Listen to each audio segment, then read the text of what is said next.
Hi guys, welcome back to the Synapse Pod. Thanks a lot, the gentlemen of Synapse, for another episode of fun and convo. A lot has been happening. What's been up? We have Avinash, the gentleman who is already in San Francisco, but he's in Delhi right now. That is a picture he has himself clicked. Then we have Paras, who is in this colorful shirt, looking like he's about to become a rainbow. I poop rainbows. He is rainbow, man. He is rainbow. Paras is a rainbow. He's a butterfly. And then we have Manik right in the office zone with a collar shirt, looking dead serious. Yeah. Thanks, Manik. Thanks for being here. I just Happy to pulled be out the here. Friday. Right. So guys, what are we talking about today? What are we talking about? We have a lot of things which has happened in the last week. One is Chandrayaan. India is on the south pole of the moon. Woohoo! To the moon. That's Did you huge. They guys I kept was did you saying reading guys the see the news on the video? TV. they kept Yeah, saying to the happened. moon, to the moon, to the moon in crypto, but guess who reached the moon first? Yeah. No Did you doubt. guys Yeah. see But the video of Did you guys see the video of Modi ji flirting? And That's something different, dude. no, how do you go from moon landing to Modi w- ji flirting with wasn't that about the moon? Oh no, that that's was about separate. You've been consuming too many reels to that. yeah, man. Yeah, Yeah, The lines yeah, have it's all blurred. jumbled up in your head now. yeah. So because Avinash is all prepped on Chandrayaan, why don't you tell us Oh, what? I didn't read anything, dude. Come on. This So entire week Avinash, I was all occupied. what is your take? What is your take on Modi ji having the limelight while the Chandrayaan Yeah, I think, landed? see, I think I'll be very honest about it. I love the fact that the PR machine behind the Prime Minister and overall ISRO helps a lot. Like back to back, there has been um, news clippings from all over the world, and this is only happening because he's a global icon right now. So whatever people may say that, but there was a little bit hogging of the limelight too. But I think it does give India a global platform, and that works at the end of the day. Yeah, that's Okay. true, man. His PR No, is I super don't. strong, I but I don't think feel so. Bharat wants to say something else on this. No, I don't think. I think it's extremely unfair to hog the limelight. See, I'll tell you what, if you're getting the limelight, if the act is getting the limelight and you put your face in front of it, it's very easy to spin a narrative that, it's happening because of you. My But the only truth is, question. it's not happening because of you. Probably, I mean, if back-to-back three missions are only getting PR on the budget that it was done in, let's try to be real that a big part of that budget is also salaries that is paid to people who have made this possible. So clearly, they are not being paid enough. So I don't know what's there to celebrate about low budgets. The only thing worth celebrating is that we landed on the moon. And yeah, the right people should be congratulated about it. The PM can, of course, give a speech. It should give a speech. ISRO comes directly under the PM. But there is no reason of having his face on the screen when it's landing, when the touchdown is going to happen. So it would have been much more relevant other way around if the ISRO team's telecast was in focus. But yes, of course, he's a PR machine. And I don't know, maybe it helps get a little more PR, but that would have happened even when the commencement of speech would have happened after the landing. So yeah, I But thought it was Paras, what you're saying is, are you saying yeah. that the reason for less budget is because they are paying less salaries to the scientists? What else do you think? Like, of course, one is materials. I'm No, man, I don't think assuming so. It is definitely some okay. optimization on What material is cost and No, technology. no, dude. It's which is mostly licensed. A big part of it is also licensed. an engineer in Bangalore is earning way more than the top chief of ISRO at this point of time, and average HD2 in Bangalore, and you're telling me it's the same. Of So course, if that is you the less. making a 120 or 140K USD or like 1 crore in Bangalore, which a very good SD2 or a SD3 is actually making that much. I highly doubt any government machinery gives that much money to ISRO scientists. So yeah, this is a very bold claim to put that maximum of the uh, funding or I the didn't real say reason maximum for funding. cost saving or real reason for cost saving is One underpayment. of the one of them is salary. Bro, still like 30% of the cost only would be, let's say, manpower costs, right? And even if you reduce that, what about the rest 70%? Must be cheap materials, So must be. then tell me, like, what technology that we have do we have that is causing that cost cutting? I don't know. I'm just trying to question the manpower part only. Maybe like liquid fuel. I know that it is being contracted from. So five or six different vendors are there that I'm very sure of. Someone is giving a liquid fuel technology, another company, and then there was a constant debate on Twitter where people were saying now buy the stocks of the companies whose material have been used in Chandrayaan 3, and those stocks are Hmm. going to rocket. And it actually happened. One of the companies which rallied 14%, which was essentially into that CERT technology or something, Centium. That was the name of the stock. If you check, it rallied 14% just because it was used in Chandrayaan. So maybe Hmm. there are some side deals which are also made with vendors. Absolutely. Also, just from the same, I just googled it. The CEO of ISRO or the chairperson of ISRO, his salary is 2.5 lakhs per month.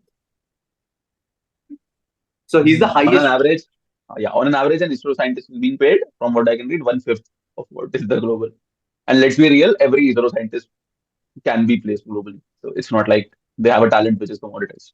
So imagine Mhm. the No, chairperson of nothing like that. ISRO makes less than an average SD1 in Bangalore. Not even SD2. Sorry, I was wrong. I take it back. SD1. That is Okay. crazy, man. That is And crazy.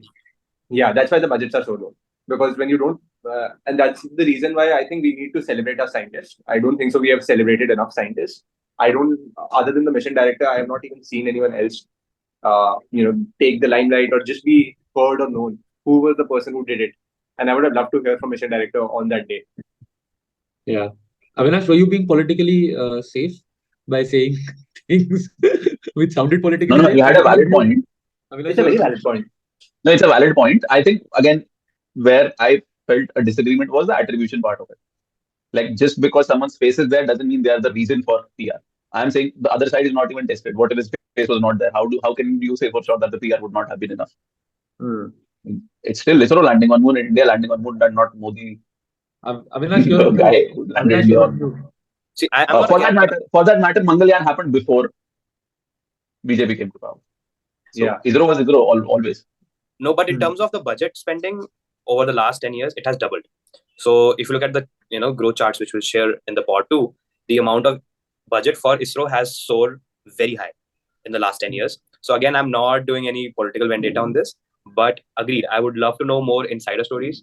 There has to be a proper PR from ISRO explaining which can motivate people more, because I think the process should also be celebrated as much as a result.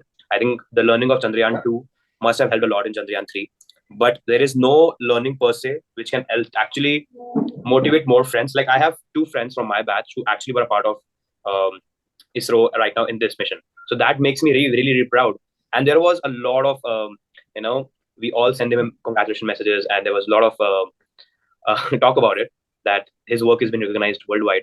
But we don't still hear that stories in the mass media. Yeah, but you know all this content machine with the rocketry coming in, right? As a Netflix series or I don't know Prime series, that has also got some of that into the limelight. Uh, That's Rocket Boys you're talking about. That was the series. No, no, Rocketry was the movie, which also again did yeah, very well.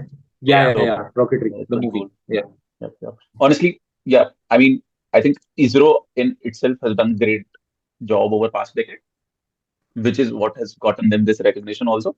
Like they landed, not landed, but the Mars mission into the orbit. Now they've landed on moon. They have been doing launches. Uh, Honestly, budgets doubling over 10 years is just okay if you see it from the inflation POV also. So let's be real, it's been similar only. I think we can do much better on that front, but it's okay. The government can have priorities yeah. versus spending too I much was on space I was trying exploration to or check something. whether there were some podcasts on ISRO on Spotify the other day. I was traveling, and I could find Yeah, only Harsha Bogle podcast on ISRO. correct, And yeah. so again, I was not able to consume the any content around it, literally. Hmm. So Yeah. even if I'm interested in taking the step forward and reading more about it, I could not find it. And there's this friend of mine, Harsh, who's CEO of Soul Store. So they took license of ISRO merchandise. So you can buy official merchandise of ISRO, and Yeah. then the royalty of it also goes to ISRO. So that's very cool. Oh, which company? The Soul Store. Gold Store, yeah, Wow. that's ISRO That is merchandise. fantastic. That's a very That's cool way. actually Like such a put it, smart strategy. and I think it should have been promoted more. Like if you're doing Chandrayaan 3 landing, like why don't you put it out there that you can buy merch? Like if it can be Har Ghar Tiranga for Independence Day, it Yeah, could have been also a thing for everyone to wear an ISRO t-shirt for if they can afford to wear an yeah, ISRO t-shirt. Like I think such cool things can be done when you've got the influence also. yeah. I need toys, Yeah, man. I think very there should cool. be a lot of Lego kind of toys Lot of for Lego toys on ISRO. on Chandrayaan 3 and all stuff. I mean, NASA does it really, really well, right? Like, and they kind of promote Yeah, all. man. NASA merchandise is selling in H&M in India. Yeah. Yeah. Crazy.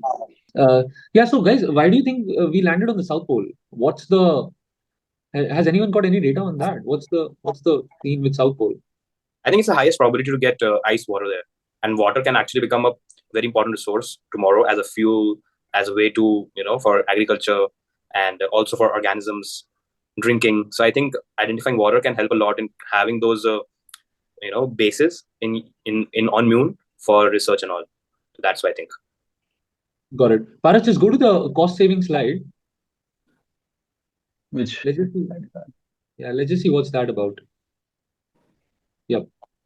So this slide says that it's one of the cheapest space program. Russian Luna 25 cost roughly 1600 crores, while China's first probe also cost approximately 610 crores. However, both country probe crashed, while India became the only country to successfully land on Moon's South Pole. So What's yes, India? definitely the concept that we were talking about cost saving is coming from somewhere, but they're marketing it well. That is for sure. Yeah.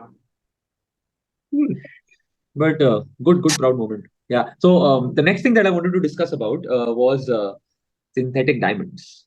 Have you guys heard about synthetic diamonds? They've been a rage these days, and I saw it in a documentary on Netflix. It's called Diamonds Are Forever. So it's a must. I mean, it's definitely a must watch. So what they show is that there is a massive company called De Beers, right? Which mines for diamonds in Africa, and they show these crazy marketing reels and video ads and everything. That how if you are buying a diamond of De Beers, then you're providing to the African legacy.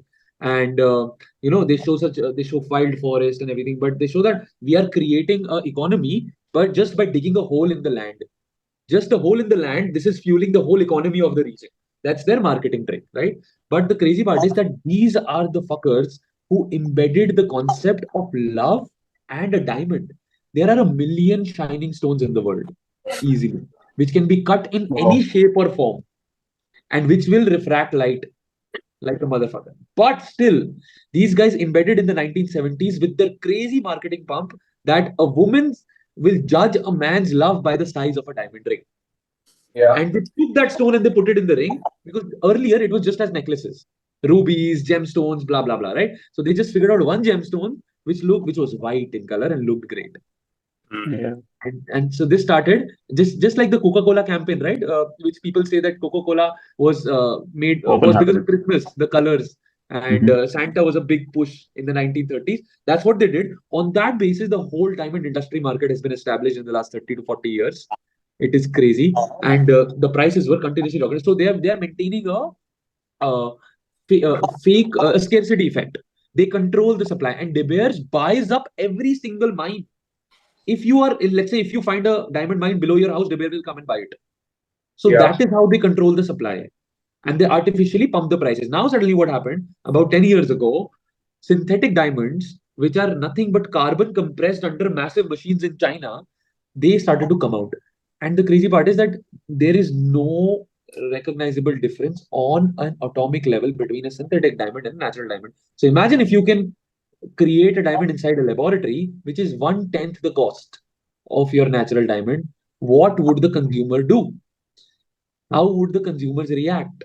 Right? Suddenly, will people stop buying real diamonds because they'll say now it is so cheap? Why should I spend 10x the money? Or they would start to say no, the real love is real diamond, which is mined diamond versus a synthetic diamond. So it's confusing. So what these De Beers are doing, they're pumping $1 billion to change the consumer mindset that synthetic diamonds are fake diamonds. They're not the real sign of love. But the synthetic diamond industry, which has already mixed synthetic diamonds in the natural diamond, and this whole mixing happens in Surat, in Gujarat, and you wouldn't even know that right now the jeweler that you go to, he's actually having the diamond he has sold to you is synthetic. You would not know that because on atomic level there is no difference. There is a certificate called the GICC certificate, but those certificates but even if GICC cannot know, how will there is no way, right? It can be known in the lab. It can be known about in the lab. So No, it's not like it cannot be known. It can be. A jeweler cannot. A jeweler cannot know. That is true. And a retailer, jeweler, even wholesaler cannot know. But if it goes to lab testing, it can be known. Okay, at least in the documentary, they were showing that in the lab also on an atomic level they cannot know. You know what? So in between, No, I think they will have to. because there are jewelers who buy back diamond. So if they are buying back diamond, they will have a way to figure out whether it was a natural diamond or not. So it is just that it's not that easy. Optically, with normal physical instruments, that's not possible. But Yeah. anyway, Avinash, you were saying. The Have you only guys seen the difference. movie The Blood Diamond? Oh yeah, So I think after it came out, a lot of jewelers and a lot of big jewelry brands, they started marketing ethical sourcing as one of the primary selling point. At least for the audience for whom it matter. I think that thing came into picture, and I think they would be the first adopters of synthetic diamond as well, in which they would appreciate it for what it looks like rather than where it is valued at. And yeah, I do believe that India as a country in general also was a big believer of gold. Even if you look at right now the major purchasing that happens during the wedding seasons, it's about the gold. Diamond did pick up, but it was still always in always that. about gold. And then what happened is now in the last few years, most of the standard brands, whether it is Tata or it is Annapurna Gold or other companies, Kalyan Jewelers and all, they started having this buyback policy in which they will make sure that the diamonds at which you are purchased at, if you go come and return it back or you want something in exchange, they will value the current pricing. And I think that makes sure that the diamond is actually being circulated more. Otherwise, India has always been a gold first country. Yeah, but I also have a hypothesis that I feel just like there are two categories in jewelry, right? Precious and semi-precious, with all the sterling silver, etc. I just feel that synthetic diamonds will somehow fit in this semi-precious category once it becomes mass aware. That hey, this diamond a precious diamond because it is mined because the XYZ cost has already gone into mining it versus is it lab grown and hence it is semi-precious. So I feel a categorization will happen and brands will choose essentially make two different departments. And Faris, you I were telling think, me about yeah. some brands as well I regarding was this. Yeah, so about India to. has, India, Sorry. sorry, man, please go on. One of the major core differences between natural and synthetic diamond is its nitrogen and the sulfur and like boron and different gases that get formed within the carbon molecules. So when you look through a microscope, you can have a look at it. But the quality of a diamond is shown when there are no imperfections in the diamond. So essentially, the highest quality diamonds are the ones which don't have an imperfection. So imagine having the highest quality diamond which don't have imperfections, which are also now lab grown. So when you have, because they also don't have imperfections because it's lab grown, right? Like you don't have mixtures of other things that can be added on to it. So when I look at it from a very different viewpoint, when everyone's a superhero, then who's a superhero? That was always a question, right? Like essentially, if everyone has the same amount of strength in everything else, do we really have someone who's special? So no one's special. So I think that's what's going to happen to diamonds. It's not going to go into the area that it's going to be, hey, this is crystal now, because it's not crystal. You can still cut things with it. You can still use it in different applications. I think a lot of other application which is already being used is the medical equipment, because diamond was used in a lot of eye testing and a lot of cutting and surgeries. That cost has also significantly gone down, even in industrial usage. So if those guys are using it without having any second thoughts about it, I mean, till the time the propaganda lasts, it lasts, but after a point, the propaganda won't last. That's why most people are now again going and holding gold, which Avinash was talking about. I have a crazy idea, which I read somewhere, about how to make owning a diamond again the the status of the status symbol is through blockchain technology. That how every diamond that's going to be produced by major mining companies, it will be on an on-chain register, and so that the transparency part exists. There's a traceability to it, and I think having that digital certificate of authenticity might become the next thing to flex, for which people are going Yeah. to. No, it will like definitely solve for counterfeiting. I think that's what it can do. Definitely. I think, and it will come in its own time. It has to come. Okay, certificates of authenticity have to go there. But also there is this point that whether authenticity is the real flex. Oh, Will yeah. that even continue to be the flex? That it is a natural diamond. What if it's not a flex anymore? Like, so my thesis on this was the first, I'm personally deeply affected by the marketing of diamond, right? I was very small when I used to see this ad on TV by this company called Hallmark, which used to say Hira hai sada ke liye. Diamond is forever. And they would show a couple behind it, which is newly married, which essentially instantly to mean that if your marriage is going to last long, you need to gift a diamond. So people with happy marriages are the one who give diamonds. So I mean, and then I also read that diamond is sort of the hardest substance in the world. It can cut anything, which is very cool. So it's the hardest thing. It's strong and it stays forever, built under pressure. So I think the story behind it is like very, very good. And I don't think that story could have translated to other gemstones. Probably that is why diamond was the pick. Yes, a lot of stones glitter, but not a lot of stones are the hardest in the world. So So I think there's that difference there. And my thoughts on how the lab grown diamonds slash synthetic diamonds will fly. It is a possibility that whatever people don't want to sell ever will just completely majoritarily move to lab grown diamonds. Whatever is an investment will be as good as nothing in lab grown diamonds. Like no one will buy lab grown diamonds for that. So if you are going to buy something which you are never even thinking of sell, even if you are in distress, like a wedding ring, I think that market will just go majority to lab grown diamonds over the next 5 6 years. And let's say you are buying a diamond necklace where the thought is I'm investing it and I can sell it if the times are bad, which is almost always the case with every gold jewelry, right? There is always this back of the mind thing, ki, oh, I can afford it today, but it's not really. The biggest difference is lab grown diamond is an expense, while the natural diamond might not be really an expense if the authentication can be maintained and if this company that is mining can keep this economy circulating.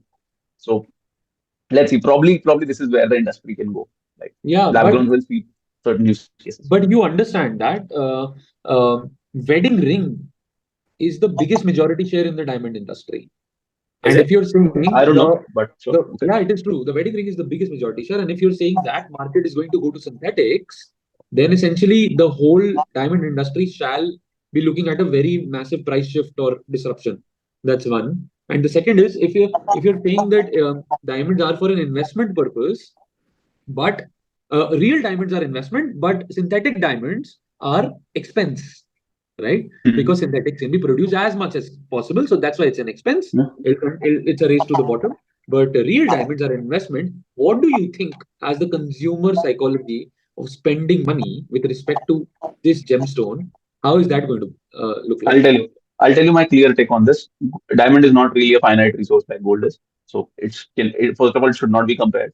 Okay. A lot of diamond's value is also given against the kind of work that has happened on that diamond. In my mind, both are expense, natural diamond and lab grown. Natural diamond is a luxury category, while lab grown will become a utility category. Yes, trousers do sell for $500, but they also sell for 5,000 USD when you take it from a luxury brand, right? Because there is a story behind it. So the mind thing will become a story, and like the brands like Tiffany's will continue to thrive according to me because they will keep doing naturally mined diamonds, and that will become the luxury part of the diamond industry, and everything utility part of the industry, diamond industry can be taken by lab grown diamonds. So probably that's where the lines will be drawn. But how You do you want think the luxury? consumers will interact? Because a luxury consumer interacts on a very different level. So do you think people will start to get this in their conversation that hey, this is lab Yeah, grown, or hey, this is absolutely. natural, Like only mined, let's say. So do you think that like that will now, become right now, a different form of status symbol? it will become part of the communication. I think like when you say that, oh, you've got this cashmere which has been handcrafted, this, that. You say all this stuff because else it's just a stone, right? So you tell that story to communicate that you are into luxury. So instead of saying, hey, this is a diamond necklace, probably people will start saying, hey, this is a naturally mined diamond necklace, or it's a natural diamond necklace, or whatever. So, like, I probably brands at the top will choose sides. Tiffany's will say, I'll never do lab grown. So Tiffany's always means natural. So that could Yeah, also be the case. yeah. And the communications will change a little. Aras, you were also sharing some great brands which are upcoming in synthetics, right? Lab Yeah, grown yeah. diamond. Which ones would this be? India has this brand called House of Quadrille, which is very cool, and they have got good designs. However, the thing with diamond is that anyone can make it. Like there is not much novelty to cutting. So of course there is novelty to craftsmanship, but if it's just a ring, which is a not so uncommon design, I think any jeweler can make it actually. Like who has experience in lab grown diamonds. So I don't think anyone should be overspending by giving a like, lab grown diamond. But let's say, Avinash, what if just like lab grown diamonds, what if 2 years from now there is lab grown gold? Then what happens? Well, I think that's an idea that it's an element in its way. So though people can create lab grown, hypothetically, so I People think can't create lab grown gold. It's not possible. It's an element. it's a natural element, right? Yeah, carbon cannot be created in lab. Diamond can be created from carbon. So there is that fundamental And difference, that's which a you're right. But let's say in the hypothetical scenario, right? At atomic level, they can maybe do it in the Well, future. carbon capture is happening right now, right? People are producing carbon from thin air. I don't mean to say that, but let's say there is some method in which synthetic gold can be created. Maybe as fusion technology is coming in, right? 10 years from now, fusion is going to be a thing. Right now, billions of dollars have already gone into fusion technology, specifically in US industry. So if you can fuse, you can create. No, You can absolutely. create. It's going to be crazy because I think gold is a benchmark of so many economies that it's gonna, I think, change the way people look at things. And I think at the end of the day, people values more on the lines of they're gonna get a little bit more basic needs, food, water. I think those natural resources will become more relevant then. But yeah, it's an interesting hypothesis, honestly. What do you think, Manik? What if gold becomes lab grown? I agree with you. I think it's a little further down the line because right now we are putting up still a material, right? Like diamond is not just like it can be broken down further into materials that we can actually mix and work together. Gold for us, we haven't. That's the biggest mystery, right? Like we haven't been able to change the nature of an atom from one particular point to particular point B. Imagine doing that because then just not the gold. I think what's going to be more significant is if we can change atoms at an atom level. Imagine how biology and like just the genes and the DNA will change, right? Because we will be able to control each atom in our body. So I think that would have a far significant response than just the gold itself. Got it. But this crazy interesting. Perfect. I think this was great, guys. We discussed two interesting topics. From moon to mines. It has been an interesting dive, right? But yeah, so the new format for all our viewers is that we're going to discuss interesting topics which we come across in the week, based on what we think is in the trends and what we think is really, really interesting. You guys should know. So that's the format, and we'll keep it absolutely casual. So that is it. Awesome. But thanks a lot for today, guys. This was super cool. Until next week. Yes. Adios. Signing off. Bye bye, guys. Take care. Signing off. Bye-bye. Synapse Pod. See you next week.